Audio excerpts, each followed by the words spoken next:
თავისი მასშტაბით შეიძლება შევადაროთ საბჭოთა კავშირის დაშლას. ძალიან დიდი ცვლილებების ზღურბზე ვდგავართ. ირანული ნაციონალიზმი უპირისპირდება ისლამისტურ რადიკალიზმს. დემოკრატიული ირანი არასდროს არ იქნება დემოკრატიის მხარეს. შეუძლებელია ეს ვიღაცა დარჩეს იზოლაციაში. ირანის გარდაქმნა მთლიანად შეცვლის გლობალურად სურათს. ჩვენ სასიცოცხლო ინტერესია, რომ რუსეთის საკვანძო მოკავშირე განადგურდეს. არასწორი დასავლეთის ჩარევამ შეიძლება არასწორი რეაქცია გამოიწვიოს. არ არსებობდა გაზომვადი მიზანი. ინტერვენცია ჩემი აზრით ამის გამო არ გამოირიცხება. ბაზარში რო გამოესაუბრებე ადამიანს, გეუბნება რომ აი ამათმა შეგვჭამეს. მას ეძახდნენ რაღაცა აეთოლა ბარბაჩოს. ამას რაც უპირისპირდება, ეს არის დასავლური წესრიგი. ჩვენ ვერ გვექნება შვედეთის მსგავსი საგარეო პოლიტიკა. არ არსებობს პრაგმატული პოლიტიკა მორალის გარეშე. თავარი კრიზისი ამ რეჟიმს წინ აქვს.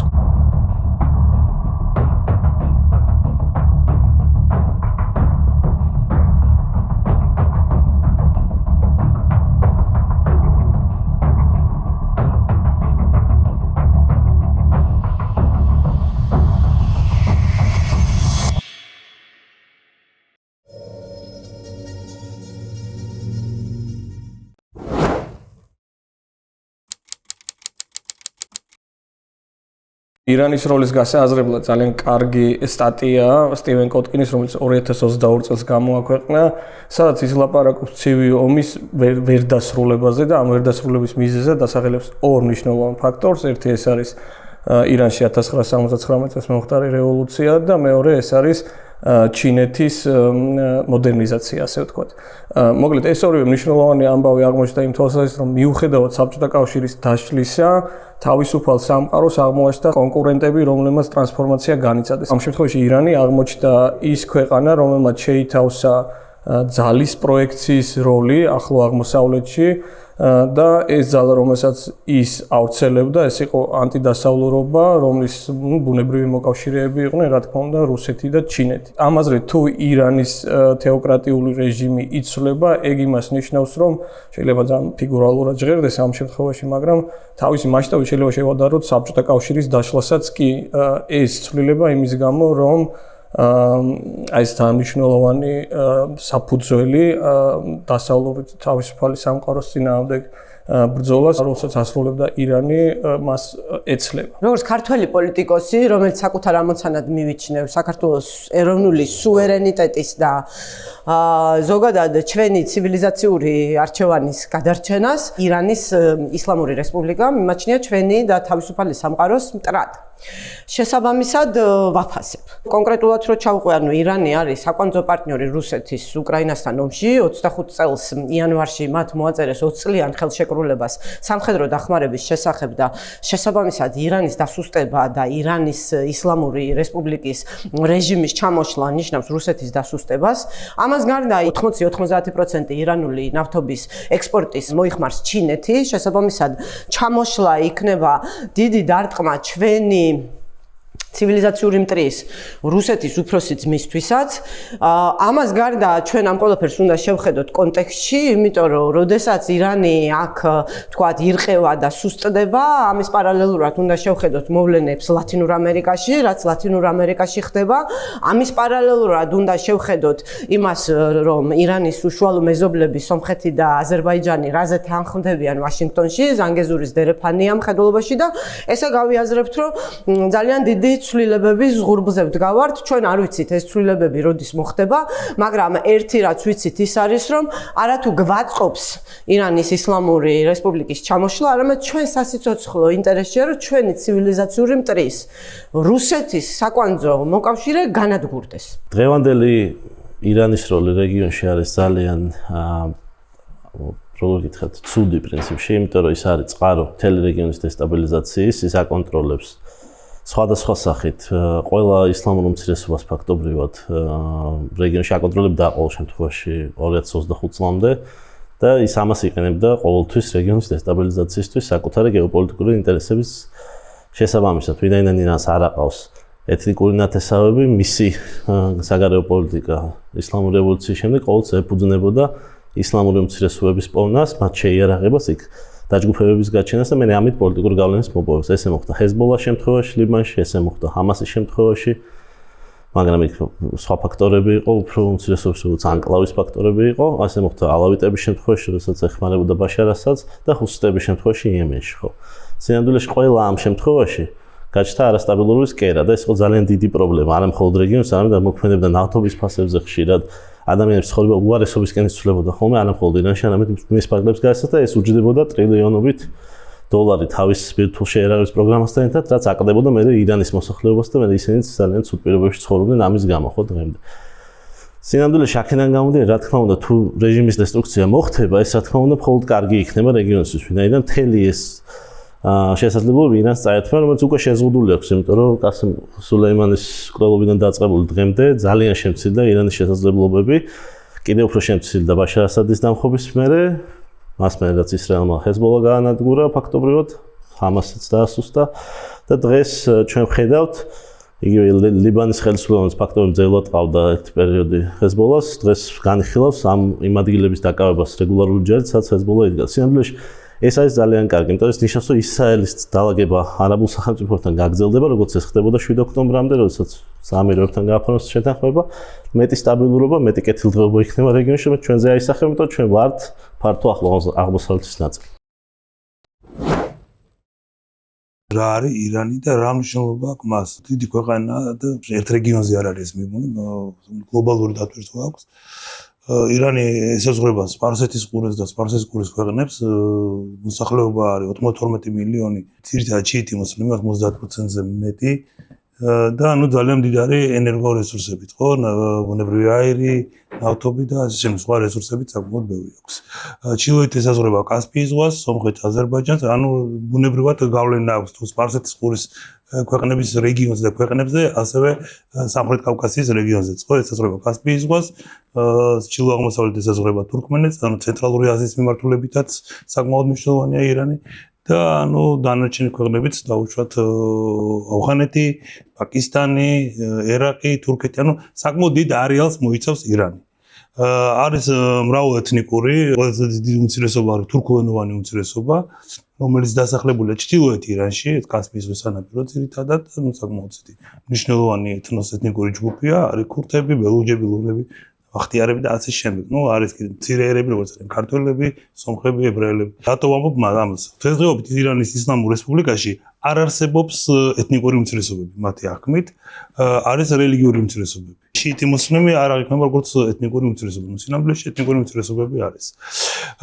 ძალიან მნიშვნელოვანია წარმოდგენა გქონდეს როგორი მმართველობა, საკმაოდ რთული სისტემა, რომელსაც ჰიბრიდული სისტემა, თეოკრატიული შერწყმული არის დავუშვათ რესპუბლიკურ ელემენტებთან, მაგალითად არის პარლამენტი, არის პრეზიდენტი არჩევითი, რომელიც ირჩევა ორი ვადით. დღევანდელ მოდელს ქვია ველაიეთ ფაყიჰ, რომელიც არის აიათოლა ხომეინის მიერ შექმნილი მოდელი, რაც გულისხმობს თეოკრატიულ მოდელს და ისლამის სამართლის ცოდნე უმაღლესი რანგის სასულიერების მმართველობას. თვითონ ქვეყნის პირველი პირი არის აიათოლა ალი ხამენეი დღეს, სურიელი ლიდერი, თუმცა მისი დანიშვნა წესებში არის მოქცეული, ეს არის რაღაცა ლიდერი, რომელიც შემთხვევით ზის და ლიდერი აღარ იქნება და ყველაფერი შეიცვლება. მაგალითად, როგორც იყო დაუშვათ სირიაში, დაუშვათ ხო, წავიდა ასადი და რაღაცნაირად ყველაფერი შეიცვალა.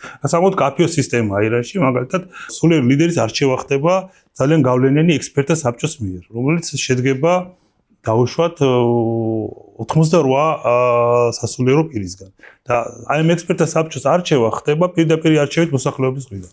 ანუ რაღაცა ძალიან ესეთი სერიოზული სისტემა აქვს. გარდა ამისა არის ძალიან ძლიერი ინსტიტუტები, მაგალითად, როგორც არის ისლამური რევოლუციის გუშაკთა კორპუსი, ხო?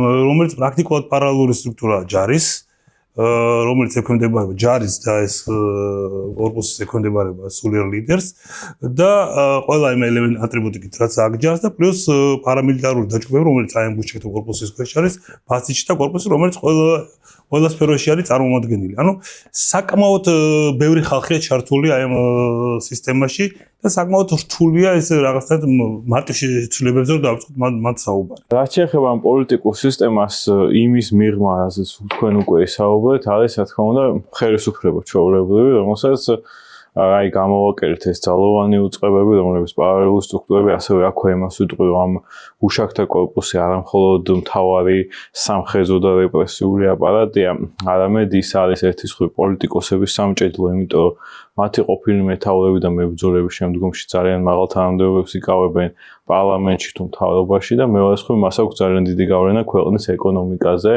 ისინი ფორმალურად თუ არაფორმალურად ფლობენ ამ ნავთობისა და გაზის რეზერვების უდიდეს ნაწილს და რაც თავი მათ ძალიან მაღალი ბიუჯეტი აქვს ოფიციალურადაც სახელმწიფო ბიუჯეტიდან. ამ გავლენიდან გამომდინარე, რა თქმა უნდა, ძალიან მაღალია კორუფცია. და ეს გუშაქთა კორპუსის გენერლები გარდა გავლენისა და ამ ყველაფრისა რაც ჩამოთვალე, მათი ცხოვრების წესი არის სრულიად ფარსი, იმიტომ რომ არის თეირანში უბნები, ყველაზე მდიდრული უბნები, სადაც ისინი ცხოვრობენ და მათი ოჯახის წევრები, სადაც არანაირი მორალის პოლიცია იქ არ შედის და არანაირი რეპრესიები არ ხდება და ცხოვრობენ ისე, როგორც ცხოვრობენ ამსტერდამში ან სადმე დასავლეთ ევროპის ქალაქში. ეს მკაცრი კანონები, რომელსაც რელიგიური თუ სხვა мотиваცია აქვთ, მხოლოდ აღსრულებულია უბრალო მოქალაქეებზე და არა ელიტაზე, რომელსაც ამ ჯგუფის წარმომადგენლები წარმოადგენენ. რა რჩება სამართავად ხელისუფლებას, ხო? ფაქტობრივად ის მართავს მხოლოდ ეკონომიკურ ბლოკს, მაგალითად არჩევითი პრეზიდენტი, მაგრამ ამ ეკონომიკურ ბლოკზეც მცირე გავლენა აქვს, იმიტომ რომ როგორც წესი პრეზიდენტი ვერ აკონტროლებს პარლამენტს და პარლამენტის გარეშე მას უჭირს კანონების მიღება და მეორე არის ის, რომ პრეზიდენტის არჩევაზე დიდი გავლენა აქვს რახბარს უზენაეს ლიდერს, იმიტომ რომ არსებობს მიზანშეწონილობის კომისია, რომელიც წინასწარ წყვეტს, რომელ კანდიდატებს აქვს საპრეზიდენტო არჩევნებზე დარეგისტრირების უფლება. ამ მექანიზმის გამოყენებით უმრავლეს შემთხვევაში არის მოულოდნელობებიც, მაგრამ უმრავლეს შემთხვევაში წინასწარ არის განსაზღვრული საპრეზიდენტო არჩევნების შედეგი. იმის მიხედვით, რა კურსის არჩევა სურს უზენაეს ლიდერს და მმართველ ელიტას, ანუ თუ სურთ მას უფრო დაპირისპირება დასავლეთთან და შიგნით უფრო მეტად გამკაცრება რეჟიმის, ამ შემთხვევაში პოპულარულ ეგრეთ წოდებულ რეფორმისტ კანდიდატებს არაძლევენ რეგისტრაციის უფლებას, რაც ნიშნავს, რომ აქტივობა ძალიან მცირდება, რადგან ეს რეფორმისტულად განყოფილი მოსახლეობა დიდად არ მოდის არჩევნებზე, იმიტომ რომ წინასწარ ეს ბედი გადაწყვეტილი და გახავთ ეგრეთ წოდებული პრინციპალისტები, მაგრამ თუ დასავლეთთან დაალაპარაკება სურთ, თუ ხედავენ, რომ არის შესაძლებლობა ამერიკის მთავრობას დაელაპარაკონ, ან ზოგადად ქვეყნის შიგნით ხდებიან პროტესტი, იმ მასშტაბებს მიაღწია, რომ ვითარების ნორმალიზება აწყობთ, ისინი უშვებენ ამ რეფორმისტ კანდიდატებს და ყავდა ეგეთი პრეზიდენტები ირანს, იყო ხათამი 90-იანებიდან 2000-იანებში, იყო რუჰანი 2010-იანებში და ბოლოს ებრაჰიმ რაისის გარდაცვალების შემდეგ მოვიდა მასუდ ფეზეშქიანი ახლანდელი პრეზიდენტი, რომელიც აი ამ პლატფორმაზე მოვიდა, რომელიც მე ვერ განახორციელა, იმიტომ რომ ძალიან турბულენტური პერიოდი იყო, ომები, თელახლა ომსავჭ, მათ შორის ისრაელის და ირანის ომი და ასევე შიგნით მოხდა ვითარების რადიკალიზაცია, ასევე მას დაემთხვა ჯერ წინა პროტესტები ახალი დასრულებული იყო მაჰსა ამინის და ახლა ეს პროტესტები და როდესაც დღეს ფეზეშქიანს უსმენთ, რა თქმა უნდა, ვერ ვიფიქრებთ მასზე, რომ რეფორმისტი და ზომიერი პოლიტიკოსია, იმიტომ რომ არაფრით არ განსხვავდება დღეს მისი რიტორიკა სხვებისგან, მაგრამ როცა მისი არჩევნები იყო და მისი წინა საარჩევნო კამპანია და მისი გუნდი აბსოლუტურად განსხვავებული იყო და იმ განწყობით მოდიოდნენ, რომ ამერიკასთან უნდა დაელაპარაკათ ამ ახალ ბირთვულ შეთანხმებაზე და სხვა საკითხებზე და ჩემი აზრით მისი გამარჯვება მათ შორის ამ უზენაეს ლიდერის განწყობაც იყო, რომ როგორღაც არ მიიყვანათ იმ ზღვრამდე ვითარება, რომლამდეც მივიდნენ შარშან ჯერ ისრაელთან ომის სახით, რომელშიც დამარცხდნენ და ეხლა უკვე ამ პროტესტების სახით, რომელთანაც მივიდნენ. ირანი რა ქვეყანა ხო? უმდიდრესი ქვეყანაა, მეორე ადგილზეა გაზის რეზერვებით და მეოთხე ადგილზე ნავთობის რეზერვებით, მაგრამ უმკაცრესი სანქციების გამო ვერ ახერხებს ამ სიმდიდრის გამოყენებას. პირველ რიგში მათ აქვთ მოძველებული ინფრასტრუქტურა და ამ მოპოვება ძალიან რთულია და მეორე პრობლემა არის, რა თქმა უნდა, ექსპორტი, იმიტომ რომ ჩინეთის გარდა მათ ნავთობს პრაქტიკულად არავინ ყიდულობს და იმის გამო, რომ ჩინეთის გარდა სხვა მყიდველი ამ ნავთობს არ ყავს, ჩინეთი მაქსიმალურად ცდილობს იაფად შეიძინოს ეს ნავთობი და ამით ირანი სერიოზულ ზარალს იღებს. მეორე თემა არის ბირთვული პროგრამა, რომელიც ჯერ კიდევ შაჰის დროს დაიწყო და ეროვნული სიამაყე იყო ამ ქვეყნისთვის. რთულია ზუსტად თქვა, რამდენი დაიხარჯა ამ ბირთვულ პროგრამაზე, მაგრამ ალბათ $9 ტრილიონი მინიმუმ დახარჯული და ეს ბირთვული პროგრამა შავშანდელ ომში სერიოზულად დაზიანდა. არის სხვადასხვა ვერსიები, რამდენად დაზიანდა და ამის ზუსტად თქმა გაგვიჭირდება, მაგრამ ეს იყო ეროვნული სიამაყე, რომელიც რა თქმა უნდა სამოქალაქო მიზნებს მე ვეჭობ ემსახურებოდეს, იმიტომ რომ ელექტროენერგიის დეფიციტია მუდმივად ქვეყანაში, რომელსაც აქვს ბირთვული პროგრამა, რომელსაც აქვს უამრავი ნავთობი და გაზი ვერ ხერხდება საკმარისი დენის გამომუშავება. მეორე პრობლემა არის წყლის დეფიციტი საშინელი, რასაც იწვევს გლობალური დათბობა და ასევე ისიც რომ ამ წყალს იპარავს გუშაქთა კორპუსი თავისი სოფლის მეურნეობის ბიზნესებისთვის და უბრალო მოქალაქეებს არ აძლევენ და ამას უმოყვება მერე ამ სოფლების აყრა და ურბანიზაცია იძულებითი მოქალაქეების ჩამოსვლა დიდ ქალაქებში. და რეგიონულ გავლენასაც შეეხება, ყველა რეგიონზე ახდენს ირანი გავლენას, ხო? ლიბანი, ერაყი, იემენი, ცენტრალურ აზიაზეც, თუმცა ბოლო 2 წელიწადში მათი ეს წინააღმდეგობის ღერძი ან განადგურდა, მნიშვნელოვნად დასუსტდა, ხო, ისრაელთან ომში და ესეც ძალიან წარუმატებელი პროექტი აღმოჩნდა, იმიტომ რომ უზარმაზარი თანხები და რესურსები დაიხარჯა ამაზე. როცა ეს აქციები იწყებოდა, ხალხი ხუმრობდა ირანში, რომ ჰეზბოლას მებრძოლი $1000 იღებს ხელბას საშუალოდ და ამ მოქალაქეებს ამ პრეფერენციული ვალუტის კურსის გაუქმების შემდეგ $7 აძლევდნენ და ანუ ჩვენ ამდენად ნაკლებად მნიშვნელოვანი ვართ ჩვენი რეჟიმისთვის, და ბოლოს კავკასიაზე ვიტყვი. კავკასიის ქვეყნებთანაც კომპლექსურია ირანის ურთიერთობა 90-იანი წლებიდან. სომხეთთან ჰქონდათ ტრადიციულად ძალიან ახლო პარტნიორობა და ეს დღესაც გრძელდება.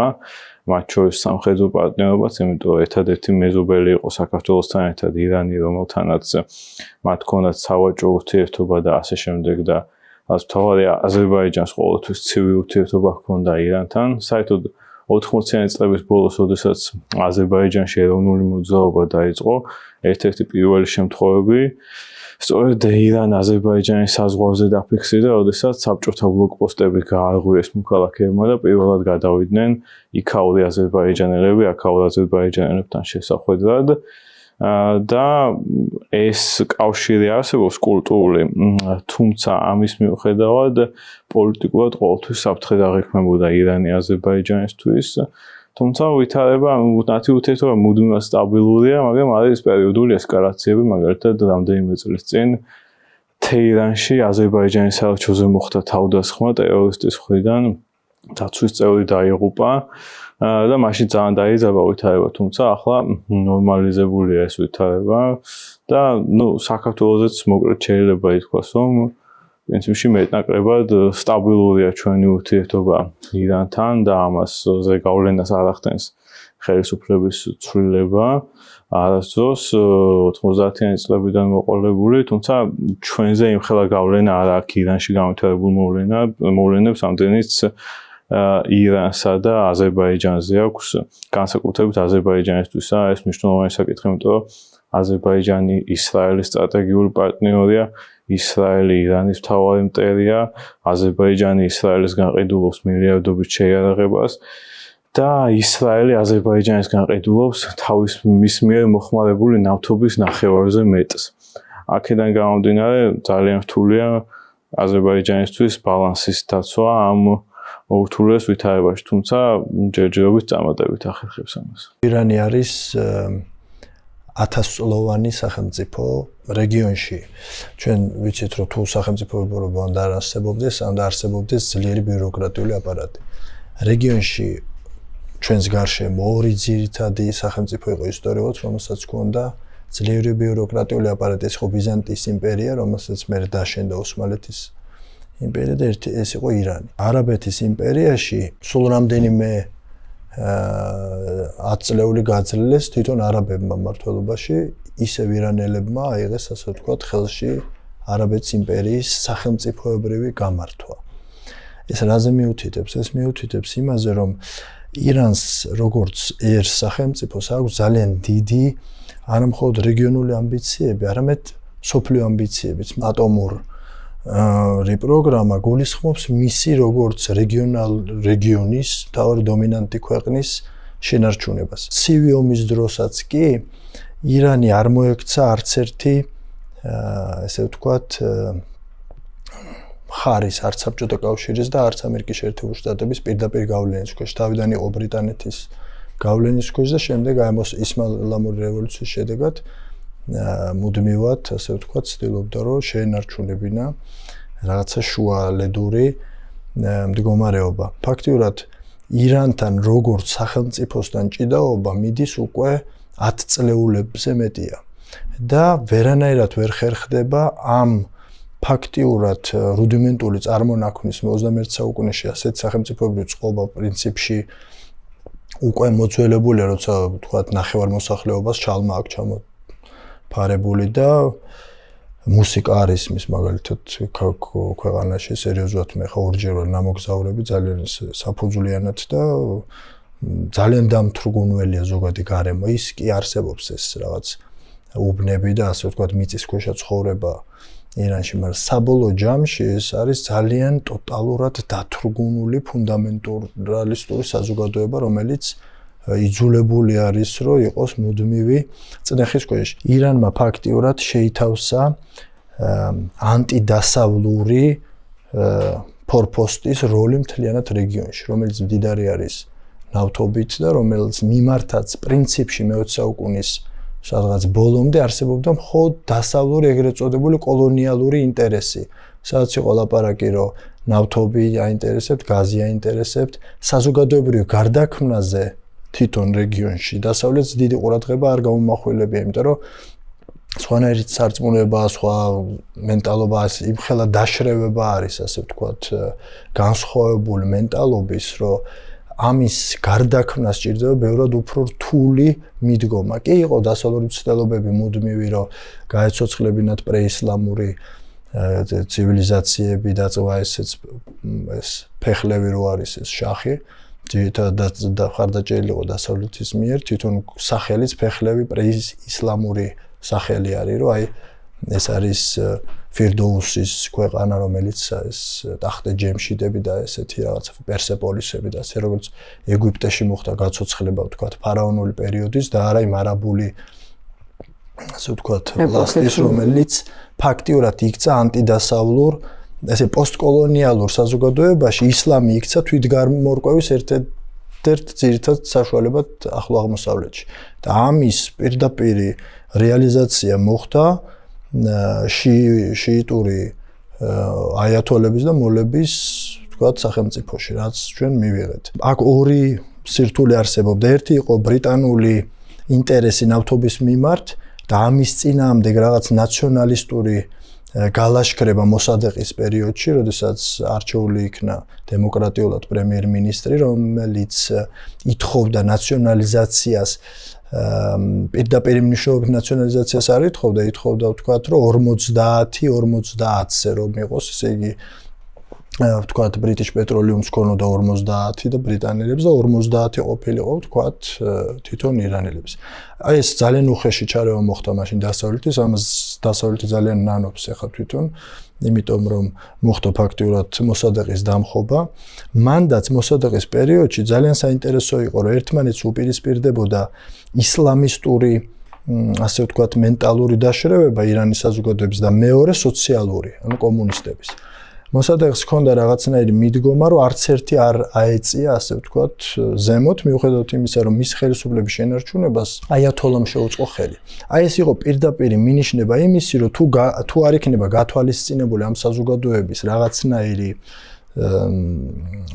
ხანგრძლივი ტრადიცია, კულტურა და ასე შემდეგ, სხვაჩვენს ინდოევროპელები არიან ირანელები, თვითონ არიან ინდოევროპელები, რაც ნიშნავს, რომ ისინი არც არაბები არიან, არც თურქული ტომები არიან, მაგალითად მადარ არის მადარ, ბარადარ არის ძმა, brother, ანუ ერთი ის არის რა, საწყისი არის და ძალიან დიდი ინდოევროპული კულტურის, ასე ვთქვათ, ხალხია და არ იქნა გათვალისწინებული და გაგრძელდა შახის ის პერიოდი, რომელიც აი ეს ითქვა, რომ სავახი იყო და ძალიან რეპრესიული იყო, ვთქვათ, ეს კანონმდებლობა და თვითონ მოქცევა შახის.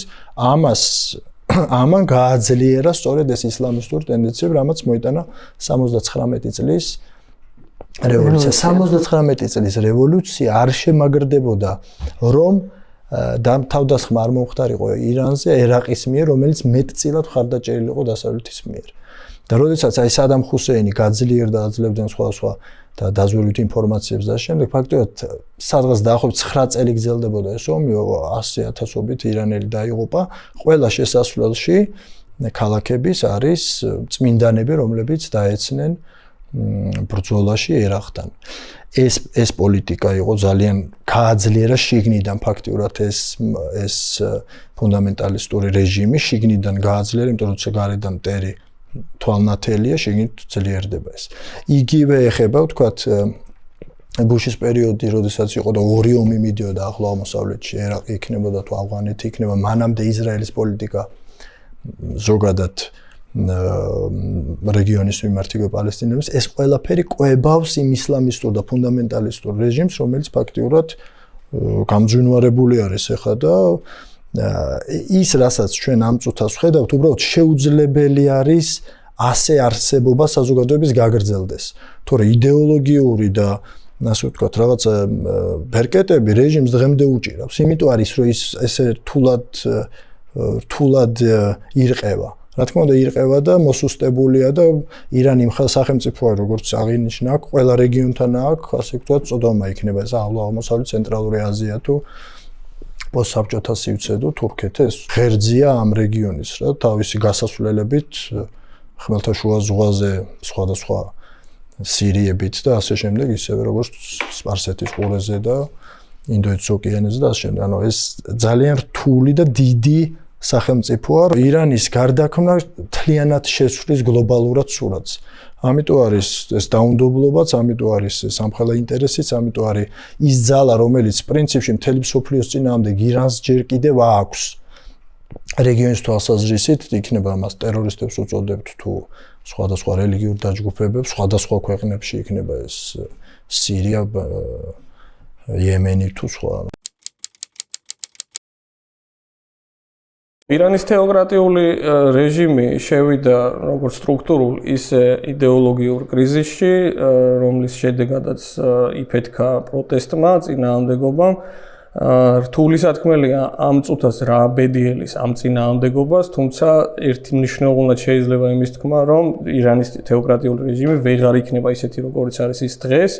იმ მარტივი მიზეზის გამო, რომ აი ამ წინააღმდეგობაში სტრუქტურულად ჩართულია გაცილებით უფრო მეტი ძალა და თვითონ პროტესტის შინაარსი აჩვენებს იმას, რომ იდეოლოგიური საფუძველი ამ შემთხვევაში შიიზმის რაღაცა პოლიტიკური თეოლოგია საფუძველს კარგავს, ამ ყველაფერს ემატება ძალიან სერიოზული ეკონომიკური და ფინანსური კრიზისები, ამიტომ რეჟიმი კარგავს იმ ცნობილ ინსტრუმენტს, რითიც ის წლების მანძილზე ინარჩუნებდა ძალაუფლებას, ეს იყო პირობითი ლიბერალიზაცია, რის შემდეგაც ირანელი ხალხი ადაპტაციას განიცდიდა ხოლმე და ერგებოდა ამ ახალ რეჟიმს. დღეს ეს რესურსი ირანის ამ თეოკრატიულ რეჟიმს აღარ აქვს, იმიტომ რომ ოდნავი ლიბერალიზაცია არ იქნება ერთი მხრივ წინააღმდეგობის ძალებისთვის მისაღები და მეორე მხრივ შინაგანი რესურსით საკმაოდ გამოცლილი აქვს მას ამ თვალსაზრისით და ამ რესურსების გამოცლის კონტექსტზე როცა ვლაპარაკობთ, აუცილებლად უნდა ვთქვათ, რომ მას ჩამოეჭრა ძალიან მნიშვნელოვანი საგარეო პოლიტიკური, არ ვიცი,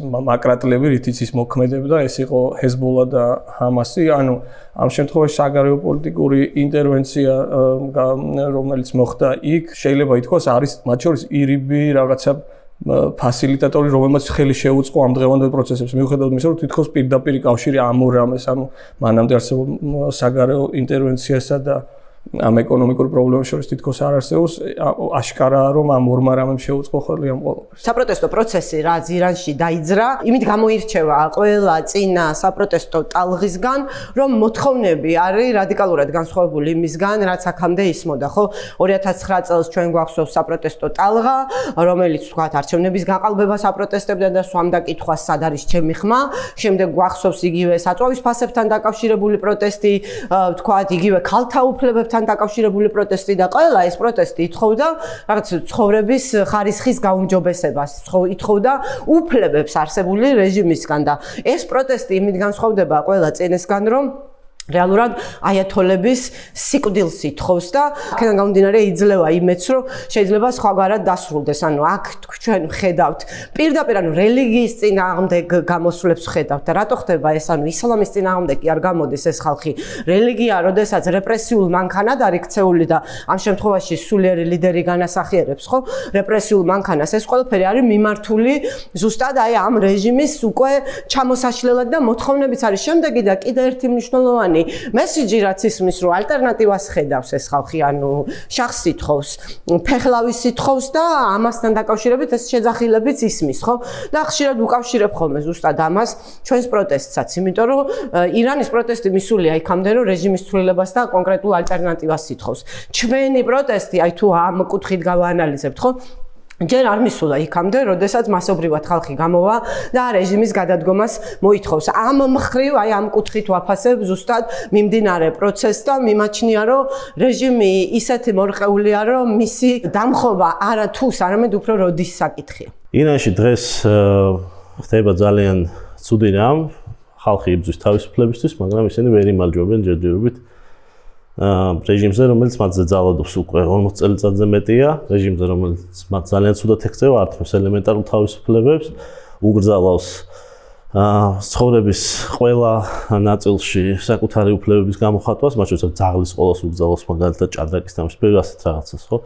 და სინამდვილეში დღეს ჩვენ ვუყურებთ, როგორ წვალობს ერი, რომ გათავისუფლდეს ძალიან კონკრეტული დესპოტისგან, რომელიც ძალიან დიდი ხანია მას დაანჯავს და ეს არის ძალიან შემაწუხებელი მაგალითი, იმიტომ რომ სინამდვილეში ძალიან სისხლისღვრელი დესპოტის მოშორება ძალიან რთულია და აი ამას ვაკვირდებით ეხლა და ძალიან დიდი პრობლემა არის ის, რომ ალტერნატივა ფაქტობრივად არ არის ჩამოყალიბებული.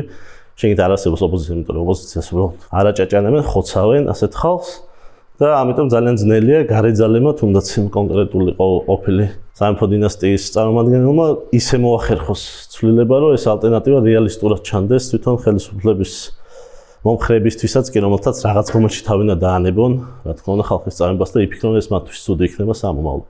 აი აქ შემოდის უკვე საგარეო ფაქტორი, შეუძლია თუ არა დასავლეთ უზრუნველყოს კონკრეტული დარტყმებით მასის სისუსტეს, იმდენად გამოვლინება, რომ თვითონ აი ეს 100,000-ობით ადამიანი, რომელიც ამ გუშაკთა კორპუსშია თუ მილიციაში თუ ბევრი ორგანიზაციაში, რომელიც ასულტმულებს დღეს რეჟიმს, რაღაცნაირად მიხვდეს, რომ აღარა აქვს აზრი, მათთვის აღარ იქნება კარგი მათი ოჯახებისთვის, რომ ამას ხარი დაუჭირონ, აი ეს უნდა მოხდეს. როგორც ჩანს, ჩაითვალა, რომ ეს არ არის კარგი დრო ამისთვის, მაგრამ ჯერჯერობით ჯერ კიდევ არის როგორც ჩანს, მაინც სხვა მოსაზრებები, მაგრამ სინამდვილეში ალბათ ეს მომენტომი გაშვებულია ხელიდან.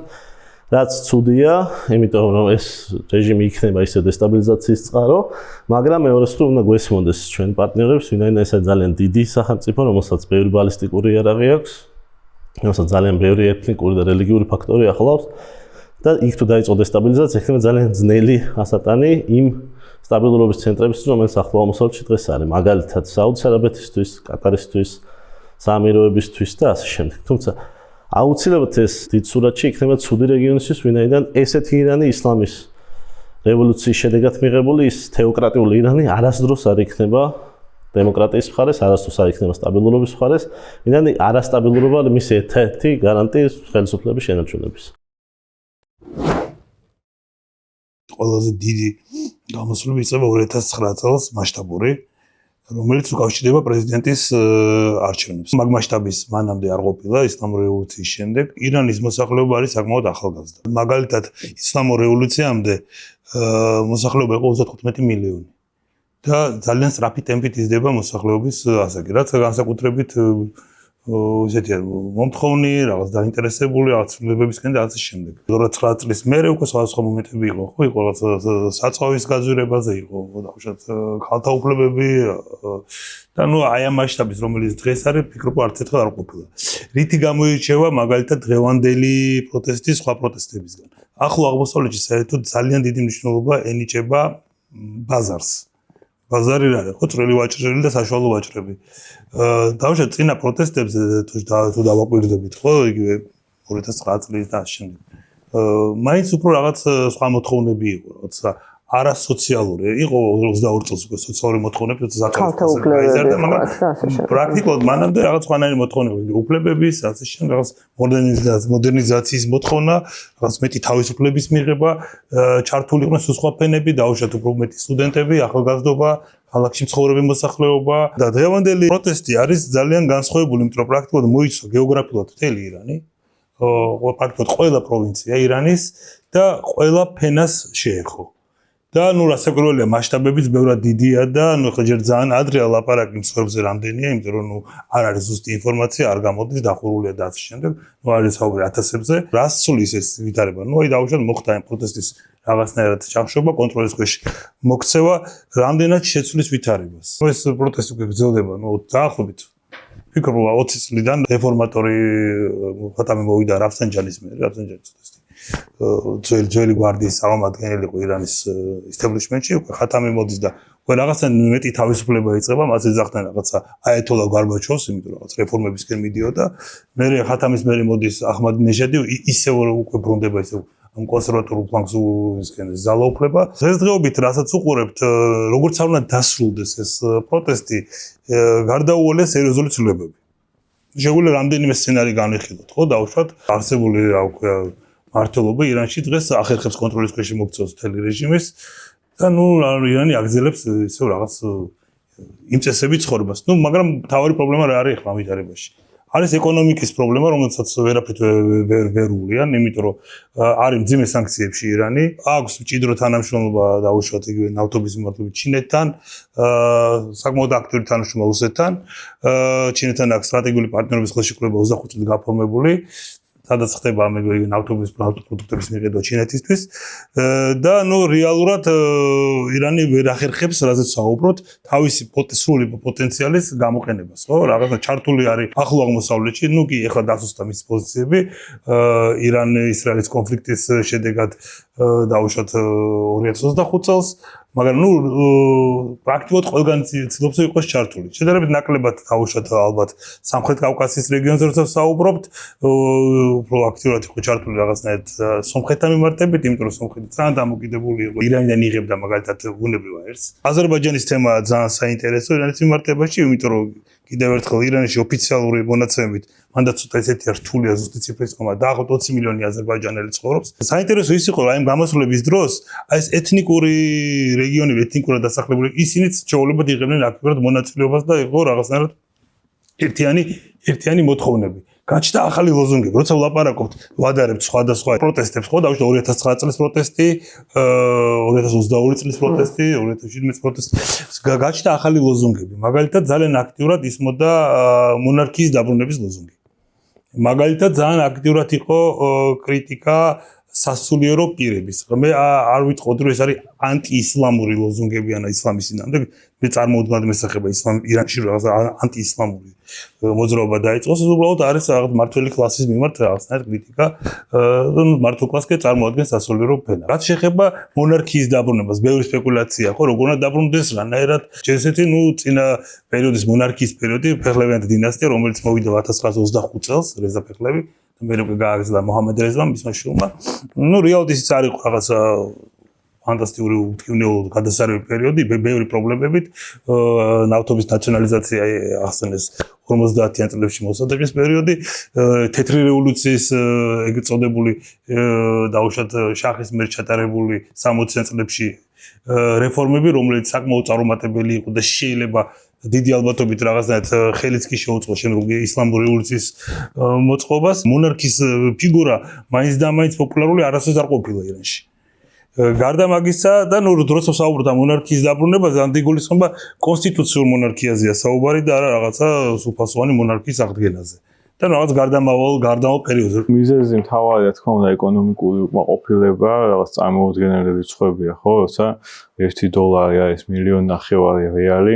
ინფლაცია არის უზარმაზარი და უთანასწორობა საზოგადოებაში ძალიან დიდია იმ მიზეზების გამო, რომელზეც უკვე ვისაუბრეთ და რაც თავია ხელისუფლებას ამ ყველაფერზე პასუხი არ აქვს და ამას ემატება კორუფცია წარმოუდგენელი, რომლის მასშტაბებიც ძალიან დიდია ირანში. რაც შეეხება განსხვავებებს წინა პროტესტებთან, ჩემთვის ყველაზე დიდი აღმოჩენა და გაკვირვება იყო ის ლოზუნგი არც ლიბანი, არც ღაზა გაუმარჯოს ირანს. ეს არის ერთგვარი სიმბოლიზება, რომ რაღაცნაირი ირანული ნაციონალიზმი უპირისპირდება ისლამისტურ რადიკალიზმს და ეს ირანული ნაციონალიზმი არის უფრო იზოლაციონისტური და იმიტომ ის ისლამური რადიკალიზმი იყო დაფუძნებული ამ 79 წლის რევოლუციის ექსპორტზე სხვადასხვა მიმართულებებით და ფაქტი ის არის, რომ ეს რევოლუციის ექსპორტის იდეა ჩავარდა, ეს წამგებიანი აღმოჩნდა ფინანსურად და სამხედრო თვალსაზრისითაც და ეხლა აღარ არის ჰასან ნასრალა, აღარ არიან ის ხალხი,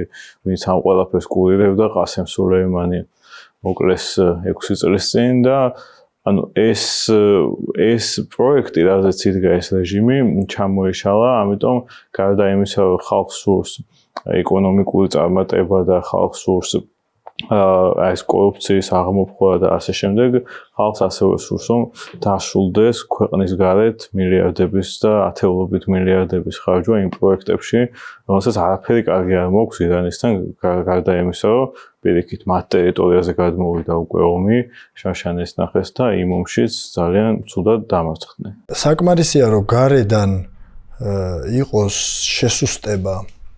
შესუსტება მტრის ხატის, რომელსაც რეჟიმი ქმნის დასავლეთის სახით. ახლო აღმოსავლეთი ყოველთვის იყო ძალიან განვითარებული, ირანიც უძლიერეს სახელმწიფო იყო, ოსმალეთიც უძლიერეს სახელმწიფო იყო. ახალ პერიოდში, რასაც ახალ ერას ვეძახით ჩვენ, დასავლეთი განვითარდა ინდუსტრიალურად და განვითარდა შეიარაღების თვალსაზრისით ეს ქვეყნები ჩამორჩა. ამ ჩამორჩენას ზოგადად ისლამურ სამყაროში აღიქვამენ როგორც უსამართლობას. უსამართლობას იქ ახსნა ის კი არ არის, რომ მეცნიერულად განვითარდა დასავლეთი და ამიტომ შენ ბუნებრივად ჩამორჩი. პირდაპირ ითარგმნება იმათ, რომ მე არ მეკუთვნის ეს ჩამორჩენილი ადგილი. აი ამ ჩამორჩენას და პოზიციურად დაქვეითებას ისინი ვერ ეგუებიან. და ამისგან ხსნა იყო რაღაცა ისევ ისლამური გაერთიანება მთელი ამ რეგიონის. არაბებზე ეს ვერ მოხერხდა, შესაბამისად ეს როლი შეიძინა ირანმა. ირანი აღმოჩნდა მთავარი მოწინააღმდეგე გათანამედროვების რეგიონის, ასე ვთქვათ, დასავლური გავლენის და ისრაელის ერთად რო შევკრიბოთ ესენი ყველაფერი და ყველაფერი ეს მიება იმას, რომ მათ უნდათ ჩვენი ნავთობი, მათ უნდათ ჩვენი ბუნებრივი რესურსები, ტერიტორიები და თვითონ ჩვენი განვითარება არაფრად არ მიაჩნიათ. და ისწორედ შახის პერიოდზე, როდესაც არის ლაპარაკი, შახის პერიოდში წავიდა ვესტერნიზაცია ირანის. ვინც ამ ვესტერნიზაციით იყო უკმაყოფილო, ყველა ბუნებრივი მოკავშირე ხდებოდა აიათოლას და ასე ვთქვათ, რელიგიური ინსტიტუციების. თუ ამას ჩვენ გავაფართოვებთ მთელ რეგიონზე, ყველგან სადაც მოდიოდა შეჯახება დასავლეთიდან, იქნება ეს ისრაელი, იქნება ეს ერაყი, იქნება ეს ეგვიპტე თუ ნებისმიერი ადგილი, ყველას მოკავშირედ ითვლებოდა ირანული რეჟიმი. ესწორედ ეს ექსპორტი რევოლუციების ამას გულისხმობდა, რომ შენ თუ სადმე ჩაგრავს ამერიკელი თუ სადმე ჩაგრავს ებრაელი თუ სადმე ჩაგრავს თქვა კომუნისტი, მე ვარ შენი გვერდით დგომი და მე ვარ შენი მოკავშირე. აი ეს ირანის მთელი სიძლიერე და მთელი მნიშვნელობა სწორედ ამაში იყო და ამაში აგრძელებს ყოფნას. ამიტომ როცა ჩვენ ვამბობთ, რომ შახი მობრუნდება, აი ერთ-ერთი გავრცელებული ის იყო, რა ქვია, ძალიან გავს საქართველოს ეს სხვა ჩვენ რომ აქ დასავლურ ხალხს ეძახიან აკაცუკებს და რაღაცა გარყვნილება უნდა თუ ასე შემდეგ. თურქეთში გაიქცა ერთ-ერთი აქტივისტი, რომელსაც ქერად ჰქონდა შეღებილი თმები და საყურეები ჰქონდა გაკეთებული და ეს ძალიან, ასე ვთქვათ, გავრცელდა დასავლეთში. ეს სურათ ხატი ავტომატურად რეჟიმი ამას ატრიალებს თვითონ ირანის მოსახლეობის მიმართ და ეუბნება, რომ აი დასავლეთი მოგიტანთ ამას ყურებ დახრეტილ ხალხს შეღებილი თმებით, გადაგვარებას. ეს ცნობილი დევიზი არის ირანის, რომ ამერიკა არის ყველას დროის ყველაზე დიდი სატანა. ანუ პირდაპირ რელიგიურ კონტექსტში არის ეს განმარტებული. ამიტომ როცა ლაპარაკი, რომ ესი ადვილად ისლამს ვერ დაუპირისპირდება ირანელი, იმიტომ რომ ის არა მარტო დღევანდელი ფუნდამენტი არის, არამედ მთელი მისი ისტორიის და ძლიერების სიმბოლო არის ამ შემთხვევაში ისლამი, მისი განსხვავებულობის.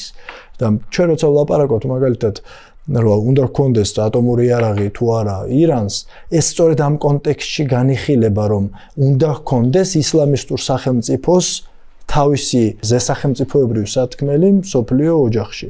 ამიტომ არის ესეთი სიფრთხილე ამის მიმართ, რომ ისლამისტურად შეიარაღებული გონებრივად, ასე ვთქვათ, ადამიანები შეიარაღდნენ ატომური იარაღითაც. ეს სხვა გეოპოლიტიკურ მოცემულობას ქმნის არამედ რეგიონისთვის.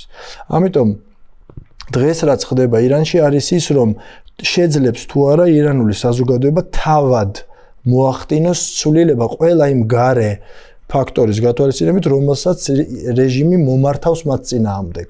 რომელ ქალს შეიძლება უნდოდეს ახლა ჩალმიციარული, ხო, და გაროზღვა და მუსიკის დაკვრა არ შეიძლება, ესე იგი ითვლება როკვის და ღრეობის და ასე. მე ვარ ქორწილში მოხვედრილი ირანში.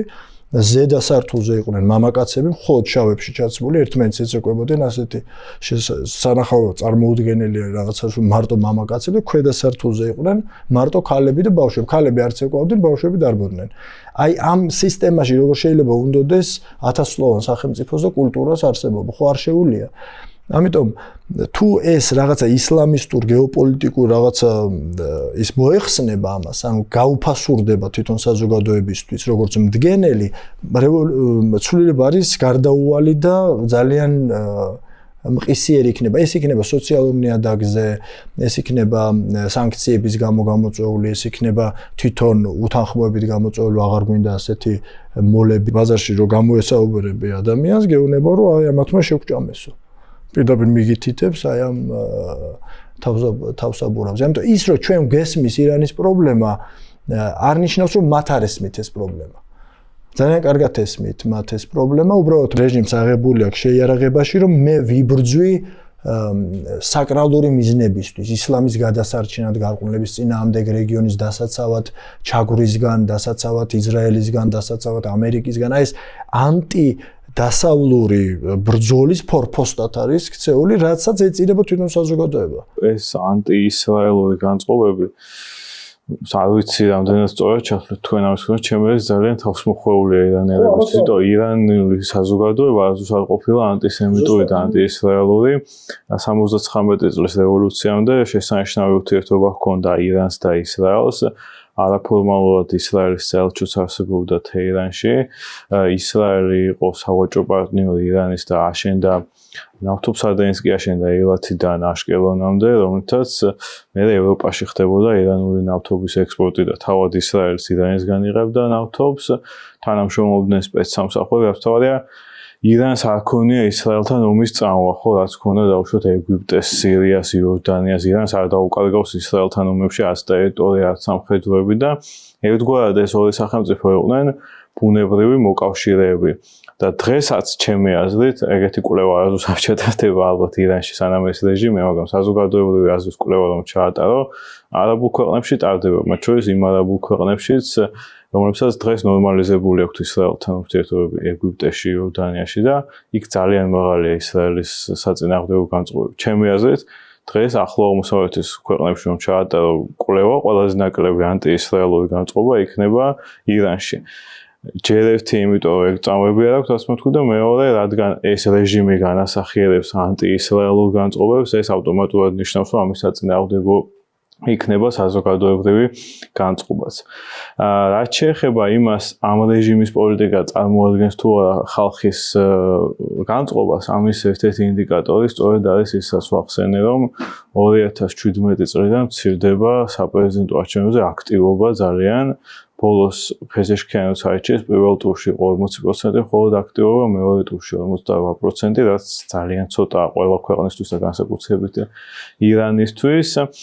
და ასევე ჩვენ თუ დავაკვირდებით იმას, რომ 2009 წლის საპროტესტო აქციების მთავარი მოთხოვნა იყო გადავითვალოთ არჩევნების შედეგები, დღეს უკვე საპროტესტო აქციებზე მოთხოვნება დადგება ესეთი საკითხები, რომელიც სისტემის შიგნით რაღაცა კორექტირებებს ან სისტემისგან კეთილნებას მოითხოვს. დღეს მოთხოვნა არის მთლიანად სისტემის შეცვლა. ამიტომ ჩემი აზრით ეს ძალიან ფუნდამენტური სხვაობაა წინა პროტესტებთან, ეს ვითარება, რაც ჩვენ დღეს გვხდება. აქედან გამომდინარე, ეს ამიტომ მგონია, რომ ეს არის ყველაზე დიდი კრიზისი, რომელშიც ეს რეჟიმი ყოფილა და ისიც სწორად აღინიშნა, თქო უნდა, რომ ძვრის წინააღმდეგ მიდიან, ხო, ძალიან განათლებული საზოგადოება, ახალგაზრდა დემოგრაფია და შეუძლებელია ამ ადამიანებს სურდეთ აიტანო. გაცა უნდა ჩაკეტო ეს ყველაფერი საინფორმაციო სივრცე. ასე თუ ისე ინტერნეტი მაინც შეაღწევს, ხო?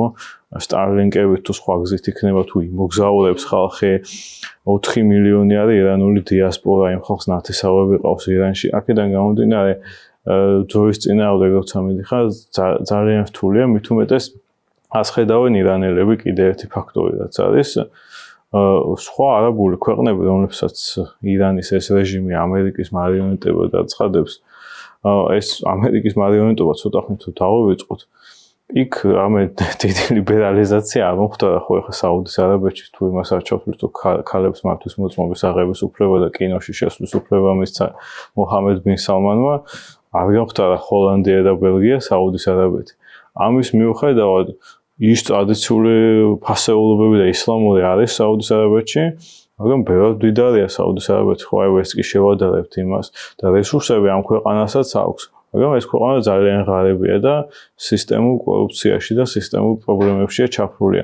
ამიტომ არა მხოლოდ დასავლეთია აქ მაგალითი მათთვის, სხვა არაბული ქვეყნების მაგალითი არიან, რომ შეიძლება უკეთესად იცხოვრო მათ შორის ტრადიციების შენარჩუნებითაც.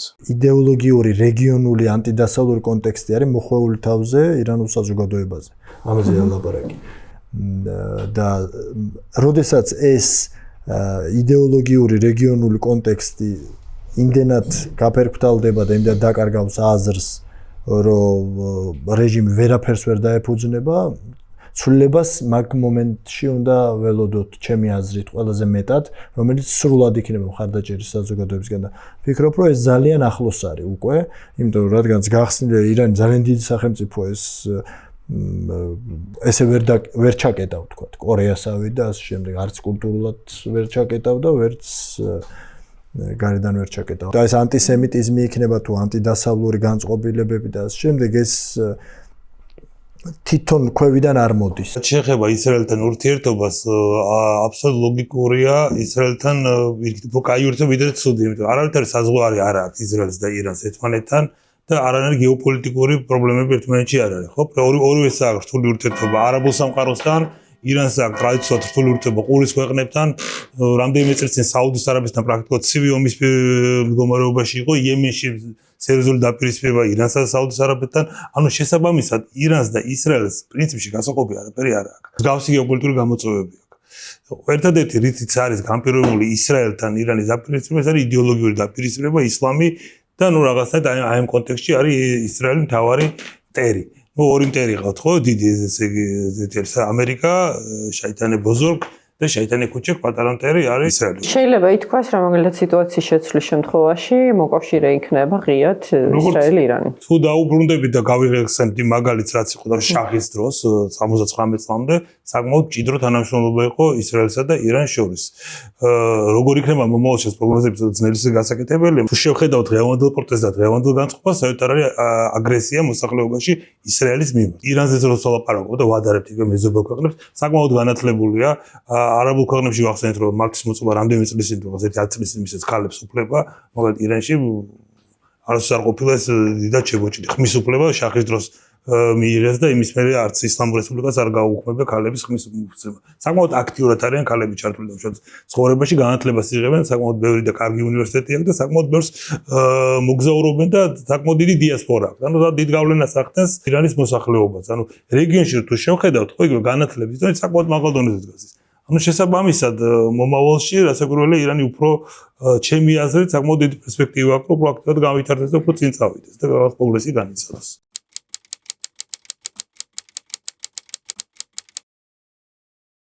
როგორც უკვე ვთქვი, ცვლილებების შემთხვევაში თუ ცვლილებები იმ ფორმით მოხდა, რომ შემდეგში შენარჩუნდა ახალი ტიპის ირანის რაღაცა პოლიტიკური რეჟიმი და სისტემა შეიქმნა და მის სტაბილიზაცია მოხდა, ამას ექნება ცალსახად პოზიტიური როლი როგორც რეგიონში, ისე ზოგადად სოფლიოში და შემთხვევით არ შემიდარებია საბჭოთა კავშირის დაშლისთვის. რაც შეეხება როგორ უნდა იყოს ჩვენი პოლიტიკა, მე მგონია რომ ცხოვრობთ ქართული ოცნების მხრიდან შექმნილი რაღაცა ცრუ დილემის შიშის ქვეშ და რას გულისხმობ ამ ცრუ დილემაში გულისხმობ იმას რომ თითქოს ჩვენისთანა პატარა ქვეყანას არ შეიძლება ქონდეს იდეოლოგიაზე დაფუძნებული საგარეო პოლიტიკა და რომ ის აუცილებლად უნდა იყოს პრაგმატული და ასე შემდეგ. სინამდვილეში იდეალური ფორმებით არ არსებობს არც იდეალური თუ იდეებზე დაფუძნებული საგარეო პოლიტიკა და არც უბრალოდ პრაგმატიზმი.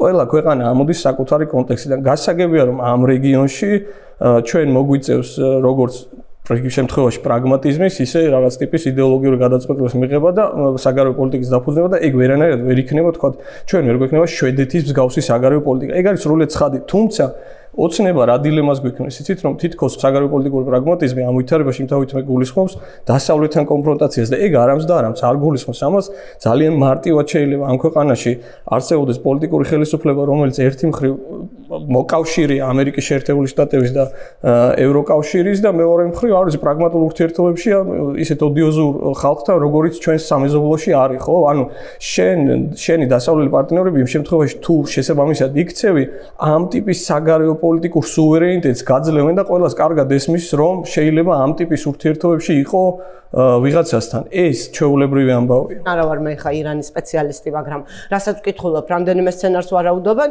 ერთი, როდესაც რეჟიმი მემხობა და მის ნაცვლად მოდის დასავლეთისადმი უფრო გახსნილი ძალა, რომელიც შესაბამის საგარეო პოლიტიკას აწარმოებს, ეს არის ჩვენთვის დიდებული, ეს არის ცივილიზაციურ რომში ერთ-ერთი მნიშვნელოვანი გამარჯვება.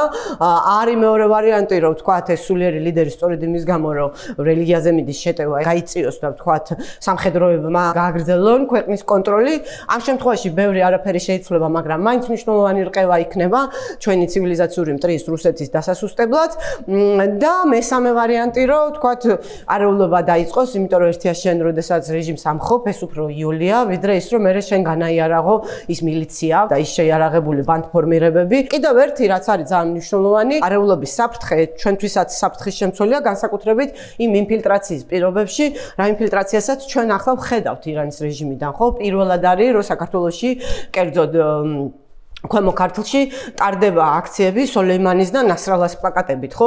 როდესაც შენ 8% მოსახლეობის ყავს შიიტი მუსლიმი, ბუნებრივია, რომ სივრცე რუსეთს ეძლევა იმისთვის, რომ ირანის ინფილტრაციის და შემდეგ თავისი მანიპულაციების მეშვეობით კიდევ ერთხელ აგიფეთქოს აქ რამე ისეთი, როგორც ჩვენ გამოვიარეთ, ხო? უკვე აფხაზეთის იქნება ეს თუ ცხინვალის რეგიონის სახით. იმის მიხედვით, რა სცენარით განვითარდება მოვლენები, ჩვენთვის საფრთხეები არსებობს და ზუსტად ამისთვის გვჭირდება რეჟიმის ცვლილება აქ და ახლა სასიცოცხლოდ, რომ მოვლენები, როდესაც განვითარდება ერთი ან მეორე მიმართულებით, ჩვენ აქ გვყავდეს არა რუსეთის მოკავშირე რეჟიმი, რომელიც აშკარად მარცხდება, ხო, გეოპოლიტიკურ არენაზე და შესაბამისად, როგორც მისი მოკავშირე, რაღაც ტოქსიკურ აქტივად კი არ ვიყოთ მოლაპარაკებების მაგიდასთან, არამედ რეჟიმი გამოცვლილი გვყავდეს პროდასავლური, პროამერიკული ხელისუფლება, რომელიც იმ დროს, როდესაც აი ეს საკითხები გადაწყდება და ახალი გეოპოლიტიკური ხაზები გაევლება მსოფლიოში, მოლაპარაკების მაგიდასთან იჯდება, შესაძლებლობა ექნება, რომ ამერიკის პრეზიდენტი შეხვდეს და საქართველოს ბედი თვითონ გადაწყვიტოს, იმიტომ რომ ახლა არც ერთი მოლაპარაკების მაგიდასთან არ ვხედავთ, სადაც შეიძლება რომ ჩვენი ბედი გადაწყდეს. ახლა ჩვენ ვართ ტოქსიკური აქტივი, რომელიც გარდაუულად დარჩება რუსეთის სიღარიბის ჩამორჩენილობის ჭაობში, იმ შემთხვევაში თუ ჩვენით რეჟიმი არ შევცვალეთ და როდესაც ცვლილებები ისე დაიძრება, რომ წარმატებასთან ახლოს ვიქნებით, ზურგის ქარიც მოგვეცემა დასავლეთიდან. მე ამაში დარწმუნებული ვარ, იმიტომ რომ ყველას უნდა გამარჯვებულის მხარეზე ყოფნა. საქართველოს ძალიან ხშირად უთამაშია როლი ირანის მმართველობასა და დასავლეთ მოლაპარაკებებში და ეს ძალიან კარგად არის ცნობილი ყველა ახლო აღმოსავლეთის მკვლევარისთვის და ეს უთამაშია უახლოეს წარსულში 10-15 წლის წინ მაგალითად. ზემოში ეს კარგად ასახავს იმას, რომ არ ჭირდება საქართველოს რაღაცნაირად მაინდა-მაინც გუნდრუკი უკმეოს იმ კონკრეტულ ხელისუფლებას, რომელიც ახლა ირანში. არ ნიშნავს ჩვენი პრაგმატული პოლიტიკა ამ შემთხვევაში იმას, რომ კარგად უნდა ვიყოთ მაინდა-მაინც ძალიან ამ ხალხთან და მე იქ პანაშვიდებზე იაროს ჩვენმა პრემიერ-მინისტრმა და იმ დარბაზში იდგეს, სადაც ეს ტერორისტებიც არიან და მოუწოდებენ ადამიანებს ძალიან სისხლისმღვრელი ნაბიჯებისკენ, ხო? იგივე ამერიკის სიკვდილისკენ, ხო? არ ნიშნავს ეს ამას, არაფერში ეს ჩვენ არ გვჭირდებოდა, მაგრამ მნიშვნელოვანი არის ის, რომ ავტოკრატიული გაძლიერება, როცა მოხდა საქართველოში ეს ავტოკრატები, ერთმანეთს ეხმარებიან, ეს არის ჯაჭვი. არც ერთ ავტოკრატიას დღეს არ შეუძლია მარტო გადაელჩინოს თავი, ამიტომ ის უკავშირდება სხვა ავტოკრატებს. იქ ვენესუელა დაეხმარება თქვათ რაღაც ნარკოტრაფიკინგში, იქ რაღაც ზიმბაბველები გამოჩნდებიან ოქროს გადაგაზრდინებენ. რა თქმა უნდა, ჩინური კამერები მოგეხმარება და ეს არის ავტოკრატიული ჯაჭვი, რომელზეც რაღაც აპელბაუმმა წიგნი დაწერა, ძალიან ბევრი საუბრობს ხო დღეს. სინამდვილეში აი ეს ავტოკრატიული ჯაჭვი აერთიანებს დღევანდელ მთავრობას ჩვენსას, რა თქმა უნდა, ირანთან და მას მერე რაც მოხდა ეს დაახლოება თბილისში მაგალითად ძალიან ბევრი ირანელი დისიდენტი ცხოვრობდა, ისე ყველანი წავიდნენ, მათ ან საბუთები წაართვეს, ან ფაქტობრივად აიძულეს უკან დაბრუნება, რაც პირდაპირ ჩააგდეს ამ რეჟიმის ხელში. ეს არასდროს არ გაუკეთებია აქამდე საქართველოს. არასდროს მას საკუთარი მეგობრები ასე არ გაუწირავს.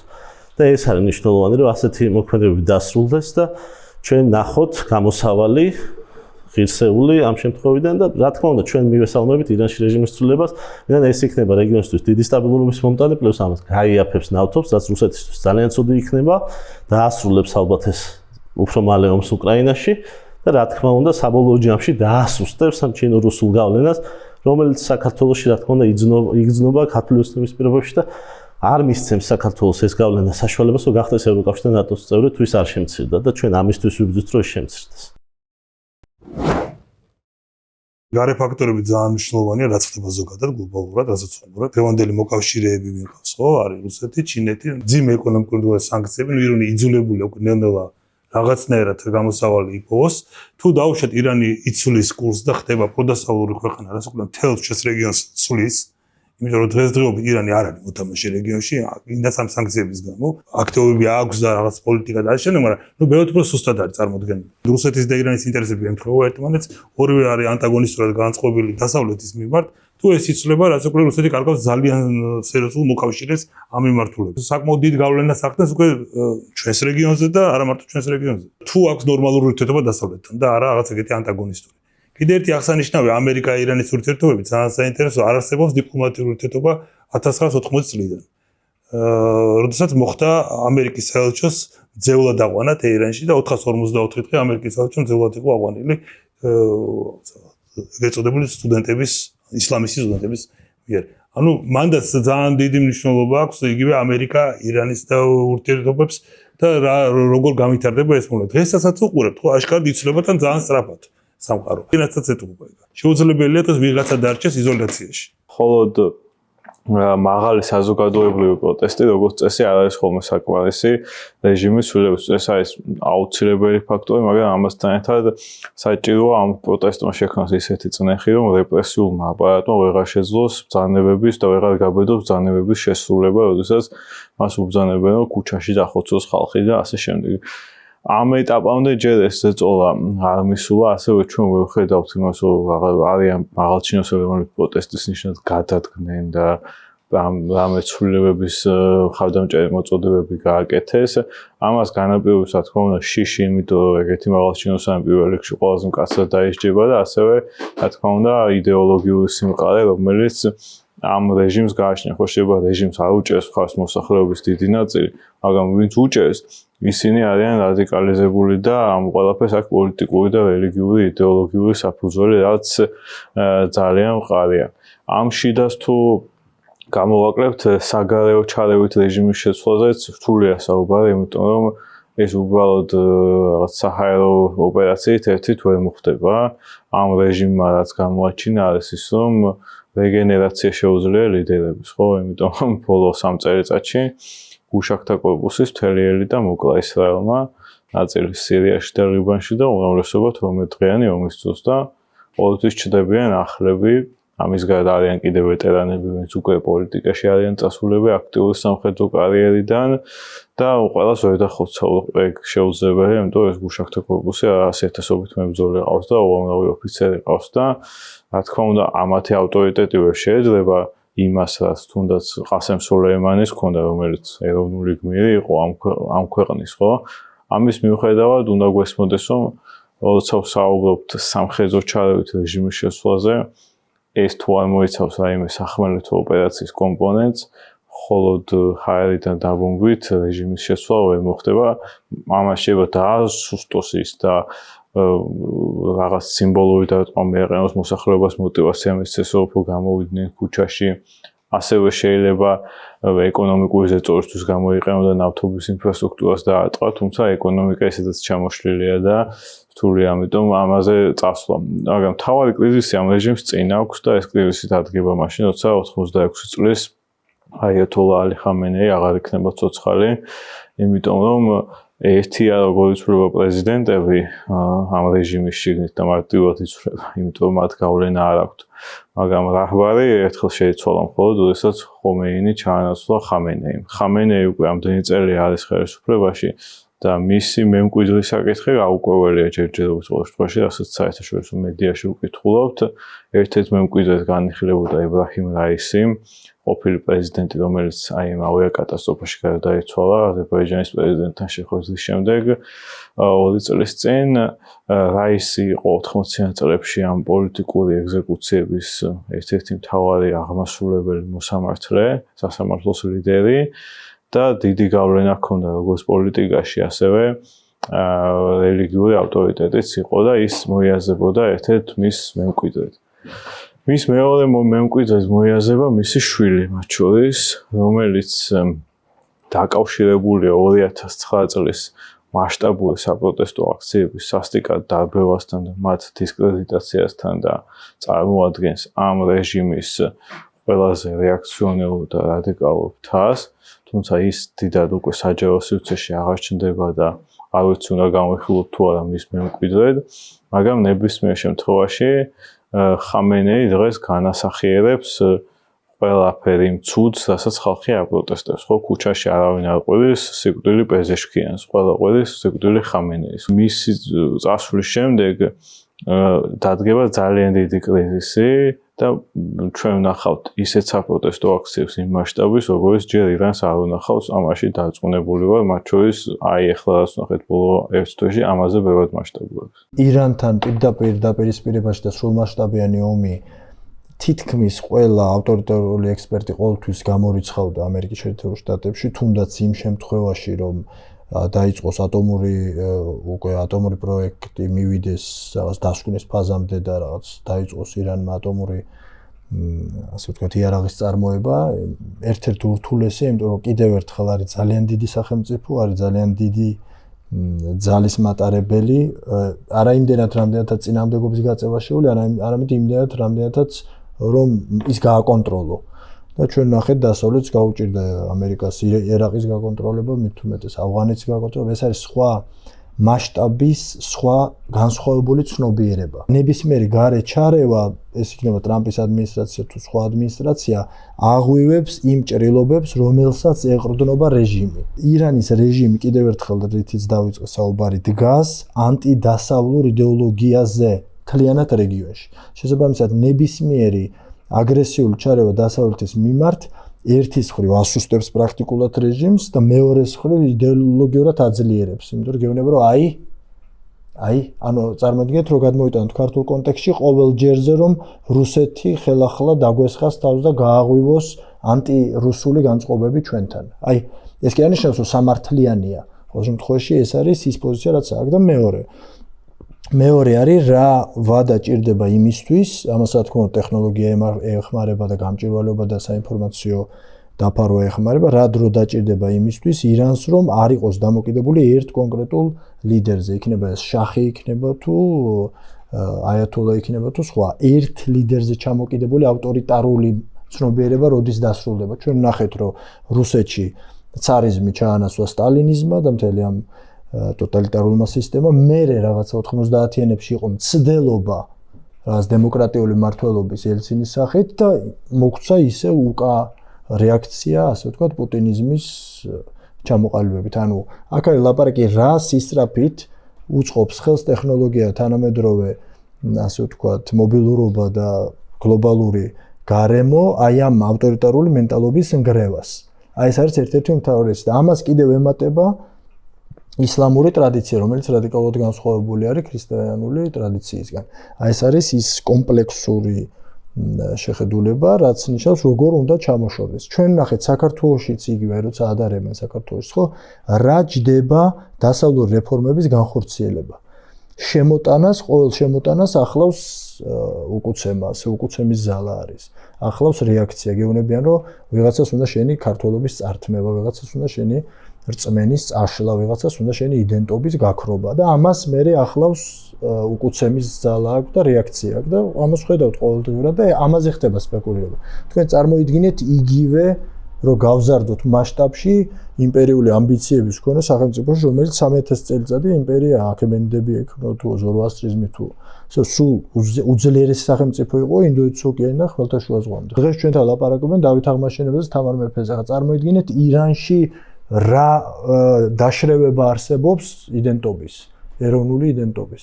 ამიტომ ისრაელზეც რო არის ლაპარაკი, ისრაელი ბუნებრივი მოკავშირე არის, რა თქმა უნდა, ირანის, მაგრამ როგორც კი ეს განიხილება რეგიონული დომინაციის და რეგიონული მართლობის კონტექსტში, ის იმ წამსვე იძახის, რომ იმიტომ იძახის, რომ არ მოწონს ისრაელი, რომ იქ შეიძლება მის რეგიონულ დომინირებას დააყენოს კითხვის ნიშნის ქვეშ. და ამ შემთხვევაში ისრაელის უკან ხედავს ამერიკის შეერთებულ შტატებს, რომელსაც ის ზალა რეჟიმი ანუ. რა თქმა უნდა. ის ამას ხედავს, მაგრამ ეს გამტკიცებული არის სწორედ იმ ამბიციით, რომელიც აქვს თვითონ ირანს როგორც იდენტობას. ამიტომ ამ იდენტობას ზედ დაშრევებული, აი როგორც რუსეთში მაგალითად იმპერიალიზმს დააშრევდა ზემოდან ბოლშევიზმი და ნიკარაგუაში იბრძოდა რუსეთი სოციალისტური იდეების გასავრცელებლად, აი დაახლოებით იგივე სქემა არის ოღონდ ისლამისთან მიმართებაში. რა უნდა აბა იემენში და ბაჰრეინში ხო იმას ირანს. სწორედ ეს უნდა, რატომ დააწყობდეს თქვათ რაღაცა საპასუხო დარტყმებს, თუნდაც ისრაელზე, თუნდაც ჰეზბოლა და ეს მთელი ამბავს რატომ უნდა უწყობდეს ხალხს. ეს ხო არ არის ეროვნული ამბიცია. ეს არის რეგიონული ისლამისტურ იდეოლოგიაში გახვეული ამბიცია, რომლის ერთადერთ მოწინააღმდეგედ ის ხედავს კონკრეტულად ამერიკის შეერთებულ შტატებს და ლოკალურად ისრაელს. მე მჯერა ერთი პროგრესის, რომ ტექნოლოგია ამას ყველაფერს ცვლის და გამჭვირვალეობას ცვლის და ხსნის ადამიანების აზროვნებას და მეორე მჯერა თვითონ ირანის საზოგადოების. ასე რომ ზეჟინსკის ვარ თქმა, რომ ირანი არ არის თვითკვლელი საზოგადოება, იმიტომ რომ არ შეიძლება 3000 წლის საზოგადოება იყოს სუიციდალური. ის არ იქნება თვითკვლელი საზოგადოება. როდესაც ხამინეი აი ამას მანევრირებს დასავლეთთან, დაესხმება თავს ისრაელს, მე არ უპასუხებს, მე იქ სადღაც გაგზავნის ტრამპთან მოსალაპარაკებლად. საერთოდ მაგალითად ახსენეს ის ამერიკის საელჩოს ის კარტერის დროს აიყვანეს 400 რაღაც და იყო აყვანილი საელჩო მთლიანად იმაში. რეიგანი როდესაც მოდიოდა ოფისში, პირდაპირ მისცა ულტიმატუმი, მე როდესაც შევალ ოფისში, არ იქნება განთავისუფლებული ეს მძევლები, მიწასთან გავასწორებ ყველაფერს. იმდენსვე გამოთავისუფლეს. აი ეს ირანული ეს რაღაცნაირი მანევრირება ეხაც ფაქტია სახეზე. ამიტომ რისი მოლოდინიც მაქვს იმისი, რომ თვითონ საზოგადოება შეძლებს აი ამის შიგნით გადატრიალებას. როგორც პოლიტბიურომ სადღაც მიცა წვანეშუქი გორბაჩოვს რო გარდაექმნა და კი მერე კი შემოეშალათ ყველაფერი, მაგრამ ისინი ხო ამ იმპულსებს გრძნობენ, რომ საზოგადოება უკვე აღარ ითმეს ამას. აი ამ ბასიჯებს და აი ამ იმას რო აღარ ითმეს, აი როგორც კი ამას იგრძნობს და მე მგონია რომ ძალიან ახლოს ავართ ამასთან ყველაფერთან. როგორც კი ამას იგრძნობს. თუმცა მასობრივ დასჯების მერე და თქვათ ამ პროტესტის ჩახშობის მერე ხო შეიძლება ითქვას, რომ ეს კიდე თქვათ გადაიდება საკმაოდ დიდი ხნით, იმიტომ რომ საზოგადოებაზე ეგ ძალიან ნეგატიურად მოქმედებს. რა თქმა უნდა. დასჯა მარტო არ არის საკმარისი, არის მთავარი ეკონომიკის რაღაცნაირად გამოსწორება, რომელიც ირანის ეკონომიკას საკმაოდ დიდი დამოკიდებულება აქვს ნავთობის ფასებზე, ნავთობის ექსპორტზე. და თუ არ მოხდა ეკონომიკის გამოსწორება, მარტო დასჯა რეპრესიული აპარატი საკმარისი არ არის.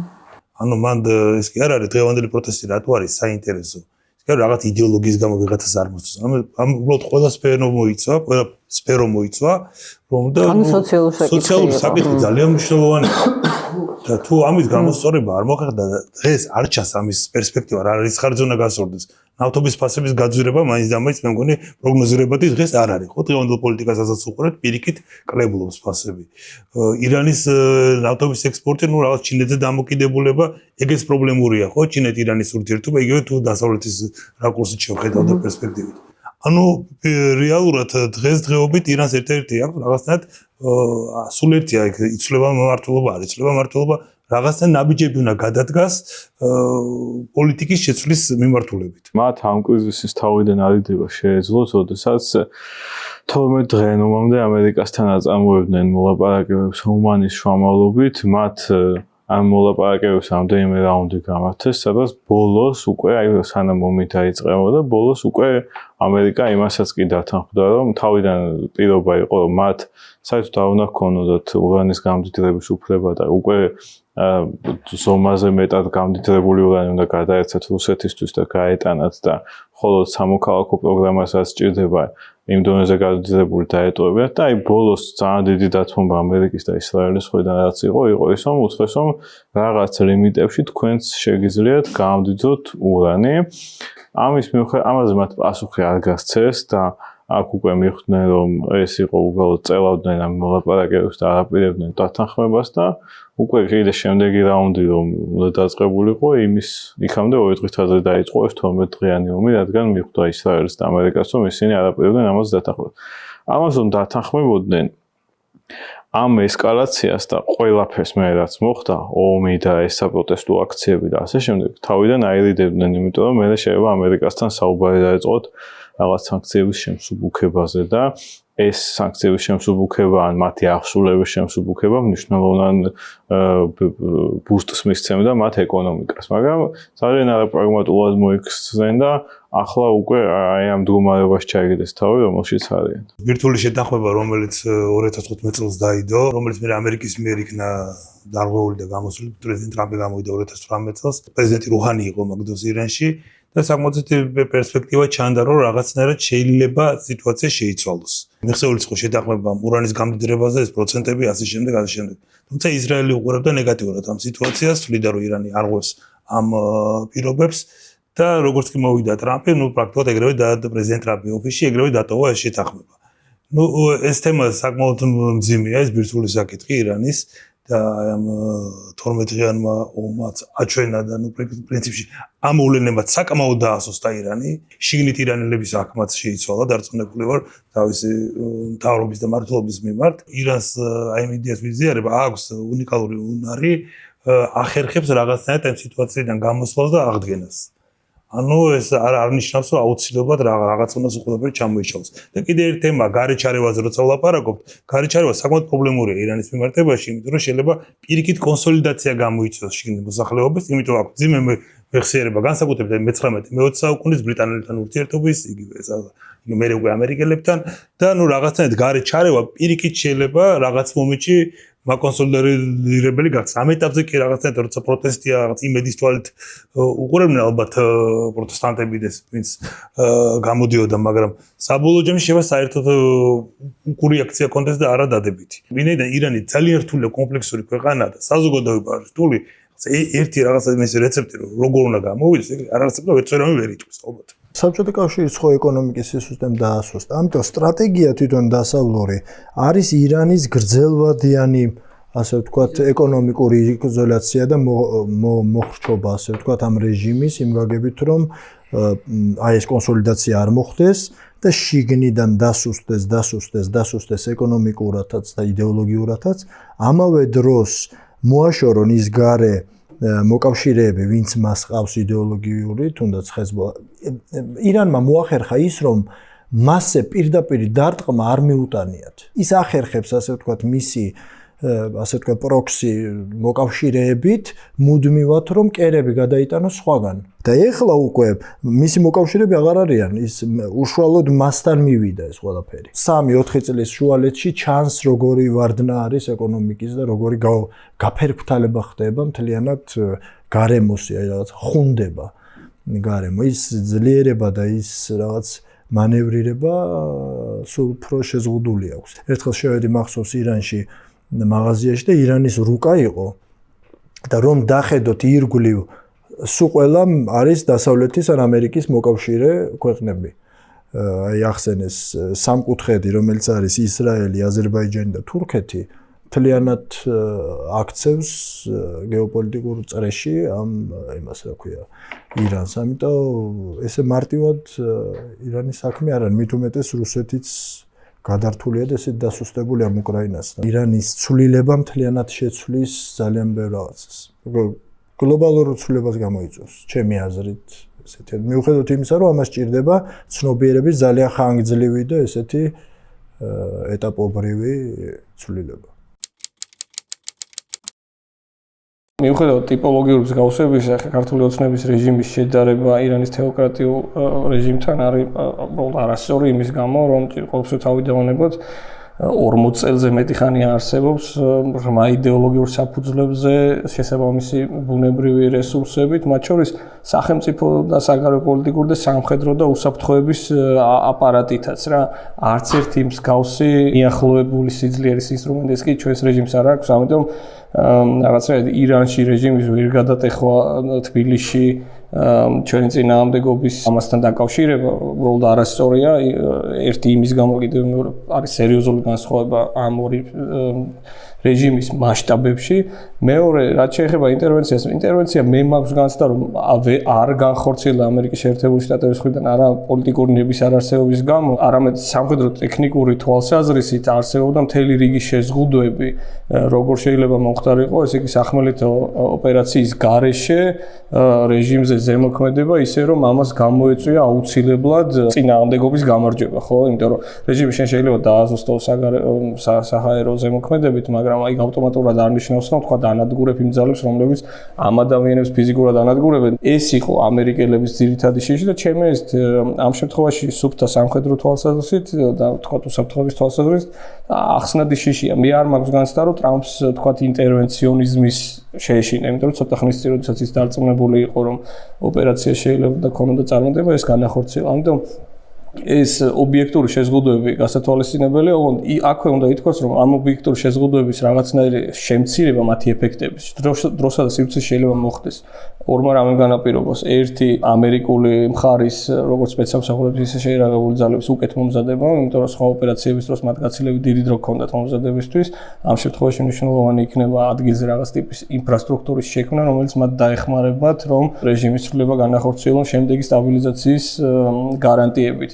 და თქვათ, მათ შორის ინფრასტრუქტურის შექმნაში იგულისხმება ადამიანური ინფრასტრუქტურა, იგივე აი ამ თავარ საყდენში რეჟიმის ისლამური რევოლუციის გუშაქთა კორპუსის შიგნით. ამიტომ ამას დრო ჭირდება და შესაბამისი აღსრულება. თავისთავად ინტერვენცია ჩემი აზრით ამის გამო არ გამოირიცხება, ის რომ ამ წუთას რაღაცა არ მოხდა, არ ნიშნავს იმას, რომ ხვალ იგივე შეიძლება არ დადგეს დღის წესრიგში და მესამე ამბავი, რაც ჩემი აზრით მნიშვნელოვანია ასევე რომ ითქვას, საქართველოს თავისუფლებისა და დემოკრატიის რესურსი და მის მიმართ მოლოდინები აქაური დემოკრატიული რესურსის მიმართ გაცილებით მაღალია, გაცილებით უფრო აღიარებულია, ვიდრე ირანის მიმართ.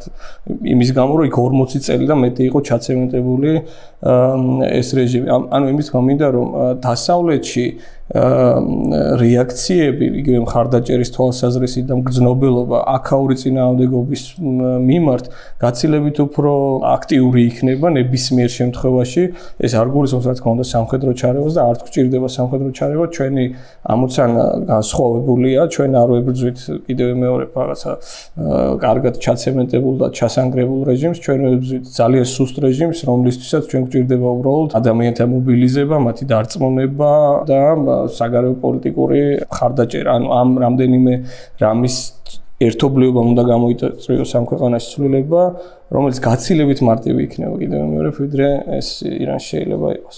მე თავიდან ბოლომდე ვეთანხმები გიორგის იმაში, რომ არაადეკვატურია შევადაროთ სიმძიმით ირანის ისლამური რესპუბლიკის რეჟიმი ბიძინა ივანიშვილის რეჟიმს, მაგრამ ამავდროულად ამაზრზენი და შემზარავია ის რიტორიკული მსგავსება, რასაც ჩვენ ხედავთ ერთი მხრივ აიათოლას რეჟიმსა და მეორე მხრივ ბიძინა ივანიშვილის რეჟიმს შორის, ისინიც პროტესტს უკავშირებენ რაღაცა უცხო ძალებს, მაშინ როდესაც ყველაზე კონსერვატიული დათვლებითაც ათასობით ადამიანმა თავის შეწირა თავისი ქვეყნის თავისუფლებას, ათასობით ადამიანი როცა კვდება, ნიშნავს, რომ 100,000-ობით მზად არის, რომ სიკვდილზე წავიდეს და ესეთი რაღაც უცხო ქვეყნის ჩარევით ვერ ხდება. ეს არის თავიდან ბოლომდე ავთენტური პროტესტი, თავიდან ბოლომდე თავისუფლების მოყვარე ირანელი ხალხის პროტესტი და ამაზრზენია ჩემთვის, როდესაც რეჟიმი იწყებს ორივე ორივე მხარეზე საუბარს და ორივე მხარეს ძალადობისგან თავის შეკავებისკენ მოუწოდებს, იმიტომ რომ სისულელეა ზოგადად აი ამ რაღაცა პოლიტიკის პრაგმატულობაზე ლაპარაკი, მაშინ როდესაც მორალს ივიწყებ, იმიტომ რომ არ არსებობს პრაგმატული პოლიტიკა მორალის გარეშე და საბოლოო ჯამში ესეთი პოლიტიკა ყოველთვის არაპრაგმატულია და ყოველთვის წამგებიანია. ეს არის მთავარი, რაც მინდოდა მეთქვა, რომ ხშირად აბრალებენ რაღაცა უცხო ძალებს, რომ აი ამერიკა უნდა დაგვეხმაროს. სასაკვირველია, არაფერი გეოპოლიტიკური სივრცის ნაწილი ვართ და არაფერი კონტექსტიდან ამოგლეჯილად არ ხდება, მაგრამ მთავარი ძრავი და მთავარი მამოძრავებელი ამ ყველაფრის არის ირანელი ხალხი, ქართველი ხალხი, რომელიც არ ეგუება რეჟიმს და რომელიც სასიცოცხლო ინტერესს ხედავს რეჟიმის ცვლილებაში და აი ამას ხედავთ ზუსტად ირანში და ამიტომ გახდა შესაძლებელი ის, რომ ტრამპი იძახდა, რომ მიაწექით და დახმარება გზაშია. და ამ დახმარების შესახებაც მინდა ვთქვა, ჩვენ არ ვიცით რა იქნება, იმიტომ რომ დასავლეთის გარეშე და გეოპოლიტიკური, ვთქვათ, ვითარების გარეშე არ ხდება ირანში ის, რაც ხდება. ანუ ეს არ ნიშნავს იმას, რომ ირანელ ხალხს მართავს ვინმე და ირანელი ხალხი ითხოვს თავისუფლებას. არა, ზურგის ქარი ეძლევათ. სოლეიმანის სიკვდილი, ბირთვული ბუნკერების დაბომბვა, ისრაელის რაღაც არ ვიცი მე საუცხო თავდაცვის შესაძლებლობები და ისრაელის ომი ამ ყველაფერმა გახადა შესაძლებელი ის რომ ამ ადამიანებს რომლებიც დღეს რეჟიმს აპროტესტებენ აქვს ზურგის ქარი ამიტომ კი ერთმანეთთან კავშირშია მაგრამ ირანელი ხალხის გასაკეთებელს ამერიკა ვერ გააკეთებს ირანელი ხალხი თავს წირავს იმის გამო რომ საკუთარი თავისუფლება მოიპოვოს და აუცილებლად მიიღებს ესეთ დროს დახმარებას თავისუფლების მოყარეს ხვაერებისგან და ჩვენ შემთხვევაშიც ეს არის ზუსტად ავთენტურია ის წინააღმდეგობა, რომელიც რეჟიმს ძალას აცლის. ის ქვემოდან ზემოთ მოდის, აი ესე რაღაც ნავთობივით და დასავლეთმა შეიძლება მხოლოდ ზურგის ქარი გაუკეთოს და გაუკეთებს კიდეც, როდესაც ავთენტური პროტესტი რეჟიმს წაქცევამდე მიიყვანს. როდესაც ინტერვენციაზე ვლაპარაკობ, ჩვენ ვსაუბრობთ იმ ფაქტორებზე, რაც კიდევ უფრო ართულებს ინტერვენციის გაკეთებას ამ შემთხვევაში, ჩარებას ფაქტორების მხრიდან. ახლა მოსავლჩენ რუბიოს თავარი არგუმენტი ვენესუელაზე ეს ყოველ ეს არ არის ახლა მოსავლთ ამით ამშვიდებდა ხო იმ ადამიანს რომელიც სკეპტიკურად იყვნენ ჩარების მიმართ განწყობილნი და ზოგადად აი ავღანეთმა ერაყმა განსაკუთრებით ძალიან სკეპტიკური გახადა ზოგადად დასავლეთი ამ ასეთი ნაბიჯების მიმართ და ამის მერე გახდა ავტოკრატიული რეჟიმების ეს ჯაჭვი კიდევ უფრო ძლიერი თორემ მათ ნახეს რომ ეს რაღაც თითქოს გამორიცხავდა ხელახალ სადამსჯელო ასე ვთქვათ ოპერაციებს მათ მიმართ ვინც ტანჯავს საკუთარ მოსახლეობას. ხო და სინამდვილეში აი რაღაცნაირად მოძლიედა და მათ 15 წლის მანძილზე და აღარ მისცეს ალბათ დიდ სამშვიდობო საპროტესტო მოძრაობას თითქოს აი ბენალის მერე ესეთი დიდი საშუალება რომ დაემხოთ ხო საკუთარ რეჟიმები როგორც მუბარაკმა და ბენალიმ გააკეთეს რომ ბოლოს მაინც დათმეს და აი ეხლა პირველად ხდება ამ ვენესუელას кейსით რომ დასავლეთმა იპოვა გზა და ააკისროს კონკრეტულ საერთაშორისო კრიმინალს, რომელიც მართავს ტერიტორიას არალეგიტიმურად, პიროვნული პასუხისმგებლობა. ეს არის მნიშვნელოვანი. ეხლა ჩვენ ვნახავთ ამ პიროვნულ პასუხისმგებლობას გადაწყვეტავს თუ არა, განახორციელებს თუ არა, ამ დააკისრებს თუ არა უკვე ირანში. და ეს იქნება თუ არა საკმარისი რეჟიმის ცვლილებისთვის, ვინაიდან ეს რეჟიმი არის ჯერ კიდევ რომელსაც ადგილზე არ აყავს ალტერნატივა ვენესუელასგან განსხვავებით, სადაც არსებობს ლეგიტიმური პრეზიდენტი, რომელსაც ნახევარი მსოფლიო აღიარებს, ასეთად მე მგონი მეტი ხო? აი ესეთ შემთხვევაში ჩვენ რა თქმა უნდა საქართველოს როგორც დემოკრატიისკენ მიმავალი ქვეყანა როგორც ქვეყანა რომელსაც ევროპული მიდრეკილებები აქვს უნდა ვიდგეთ რა თქმა უნდა იმ ხალხისკენ რომელიც იბძვის არა იმიტომ რომ რაღაც მაინდა-მაინც გვეზიზღება ყველა ვისთანაც ირაკლი კობახიძე მეგობრს თუმცა ესეც შეიძლება ხო არამედ იმიტომ რომ როდესაც ჩვენ გვეუბნებიან რომ საქართველოს იქნება ჩინეთის სტრატეგიული პარტნიორი რა შეიძლება ჩინეთის სტრატეგიული მიზანი რა არის ხო მისი მიზანი არის რომ სოფლიო იქცეს მულტიპოლარულად ეს რას ნიშნავს ისეთ ვისაც რისი ძალა აქვს იმ ადგილას გაბატონდეს რუსეთს თუ აქვს ძალა უკრაინაში გაბატონდება უკრაინაში რუსეთს თუ აქვს ძალა საქართველოში გაბატონდება საქართველოში ამას რაც უპირისპირდება ეს არის დასავლური წესრიგი ხო ევროკავშირის ჩრდილოატლანტიკური წესრიგი რომელიც გეუბნება რომ არა ადამიანის უფლებებს ადამიანის არჩევანს აქვს მნიშვნელობა და ჩვენ დავიცავთ ხალხს რომელსაც არა ურჩევია რუსეთი და ჩინეთი ბატონოთ აი ეს არის მნიშვნელოვანი ჩვენ ამ შემთხვევაში ვერ ვიქნებით იმ რეჟიმისკენ რომელიც ეხმარება რუსეთს და ჩინეთს რომელიც ეხმარება საქართველოს მთავრობასაც კი რომ მან უგულებელყოს საქართველოს მოსახლეობის არჩევანი დაჩაგროს უბრალო ადამიანები და დარჩეს ხელისუფლებაში კონკრეტული კლანის გასამდიდრებლად დაუსრულებლად. ჩვენთან არის პრობლემები, მაგრამ ეს არის განსხვავებული ტიპის პრობლემები, რომლის შედარება ირანის და საქართველოს ერთმანეთთან არ გამოდის. ანუ ირანი არის ძალიან მძიმე ვითარებაში, არის თეოკრატიული ქვეყანა, რომელსაც აქვს ელემენტარული ცხოვრობს იგივე კანონმდებლობა არის შარიათზე დამყარებული და ასე შემდეგ, ხო? ანუ საქართველოს მიმართებაში აბსოლუტურად განსხვავებულია, ჩვენ რაღაცნაირად ასეთ ჩამოყალიბებული რესპუბლიკა ვართ, დემოკრატიის პრობლემები და ადამიანის უფლებების პრობლემები. არასწორი დასავლეთის ჩარევამ შეიძლება არასწორი რეაქცია გამოიწვიოს. ეს არ ნიშნავს, რომ რაღაცა დაბომბვა, რაღაც ჩარევა არ მოხდა, რომ დასავლეთი არ აქცევს ყურადღებას ირანს. უბრალოდ უარესი შეიძლება შედეგი მიიღო დასავლეთის არასწორ ჩარევას. აქ კიდევ ბევრი ფაქტორი იყო, რატო არ გააკეთეს ეგ ერთი, რომ სამხედრო მობილიზება არ იყო ამ რეგიონში და ვენესუელაზე იყო მთელი აქცენტი.